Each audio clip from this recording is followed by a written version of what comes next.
Hey comic book fans, welcome back to Comic Book Corner 2.0. And fans, you're back with me, Mike Spider Slayer, getting ready to do that all-important comic book review so you, the fans, can make a decision on what comic books to buy.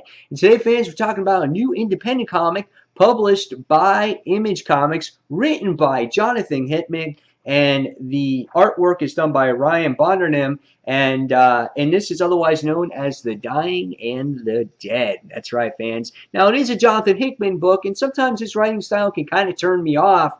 But when I saw the price point for this book at $4.50, I was like, okay, it's a little pricey, so what am I going to get for this? Well, you wind up getting 64 pages. This is something that Marvel and maybe DC should take note of, that for $4.50, you get a lot of reading material here. Now, I was very excited about this book when I saw that, and when I picked it up, I was like, all right, I'm going to give this a solid try. Now, will I be reading it going forward? Well, we'll find out in a few minutes. Now, the artwork here, or the coloring in this particular series, in the first issue of this series, kind of reminds me of East of West.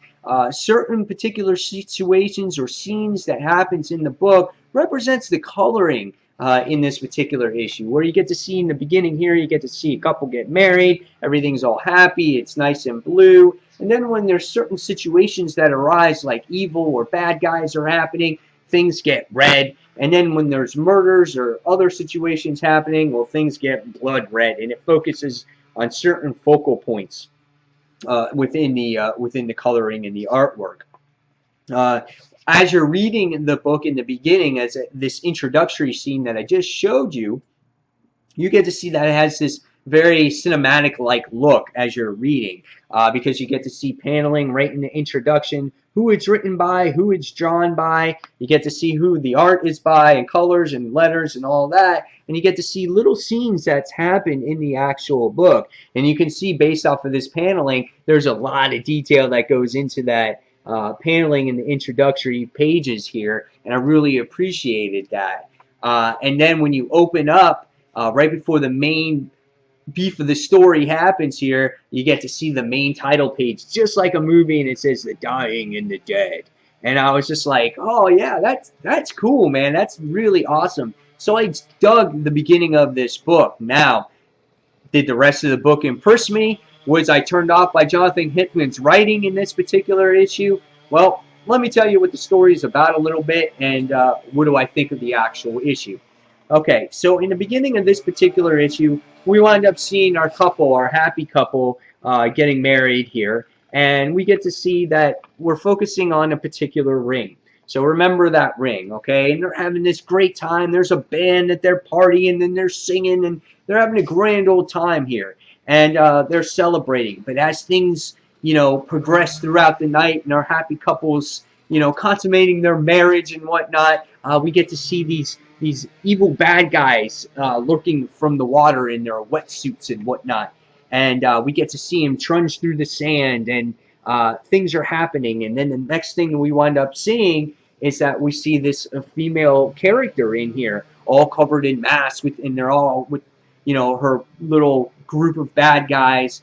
And we feel that the new wife is betraying her husband in the issue, and we wind up finding out that they're like twin sisters in here. And she tells her sister that he keeps this particular item in a lockbox, and we wind up finding out that the name of this item is called Baal-Shar.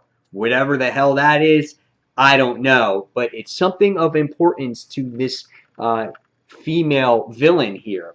So once we find out the main character gets this particular item, she asks her sister to come along because they have been working together. But then we find out that the sister doesn't want to come, and the next thing we see is, boom, she shoots her in the forehead, and that is the last that you see of the twin sister. And that's kind of your introductory part to the story. And then the next thing we learn is we learn about the Colonel. Now, the Colonel is our main hero in this particular series, and we find out that there's his wife is dying, and this part of the story takes place 2 weeks later. So his wife winds up dying of cancer, and it feels like he has nothing left to live for. But he's an honest man. He served his country, and for some reason, he knows this higher being that maybe normal, everyday humans just don't know. And they're all dressed in white, and they look like this, and they're kind of creepy, and they got long fingernails and everything like that, and kind of like, wow, that's nuts. And we get to see the passion and the love that the Colonel has for his wife, and that he'll do anything for his wife. He kind of has this false hope of that his wife is not dying, but the doctors assure him that she doesn't have much time. And there's good narration in the book as you continue to read, and you feel what life is, and if it's forever, and in things like that. So as you read, you find out that this mysterious character winds up calling the Colonel to go with him to meet up with the Bishop, and the Bishop has a particular offer for the Colonel. So as the story progresses here, we get to see a couple pages of the evil bad guys in this series, or what they're going to be, and we find out that our female villain here doesn't just have one twin sister. She has a whole bunch of twin sisters, so they're obviously clones, and she has a whole bunch of twin brothers. So there's a whole bunch of clones of these people, and that's all you see of the villains in this particular issue. And this is the evil bad guy who kind of looks like Sinestro. So I was like, okay, that's pretty interesting there. So as the issue comes to a head, you wind up seeing the Colonel talking with the mysterious character, or the mysterious being, and we see that they go into the middle of nowhere. Who knows where this place is? They wind up going to this like church-like place. It winds up going underground. You wind up meeting the Bishop's advisor, and she's this mysterious female that you don't know too much about. And this character, if you read the New Avengers, she reminds me of the Swan, and I was kind of laughing at that. But she's this mysterious character that is an advisor to the Bishop. She takes her through this journey, through this crazy, mysterious city, and it looks like this. And as a reader at this point, you're kind of just like, wow, this is insane world that he's come up with. And you finally meet up with the mysterious Bishop.